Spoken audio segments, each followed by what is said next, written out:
अस्सलामु अलैकुम वरहमतुल्लाहि वबरकातुहू।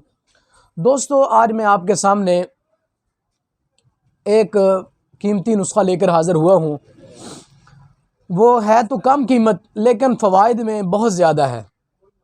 वो है सागूदाना, जिसको आम तौर पर हुक्मा और डॉक्टर हज़रात भी कहते हैं नरम ग़िज़ा है। कि अगर किसी को बुखार है या किसी को मैदे का प्रॉब्लम है तो कहा जाता है नरम ग़िज़ा खाएं। नरम ग़िज़ा के अंदर सागूदाने का बड़ा अहम किरदार है। और सागूदाना ये दूध के अंदर पकाया जाता है। लोग इसको दूध के अंदर पका के भी इस्तेमाल करते हैं।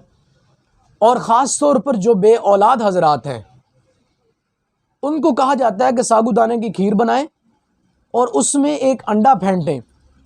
अंडा फेंट कर रात को उसको रख दें, सुबह को निहार में उसका आप नाश्ता करें। इससे अगर किसी को मसला है कि उसकी औलाद नहीं हो रही, उसके जरासीम का प्रॉब्लम है या उसकी मर्दाना ताकत कम है, उसको कमज़ोरी लाहक है, तो ये इस्तेमाल करें। 10 से 15 दिन आप इस्तेमाल करेंगे, इंशाअल्लाहुल अज़ीज़ अल्लाह के फ़ज़ल व करम से आपका ये मसला हल हो जाएगा।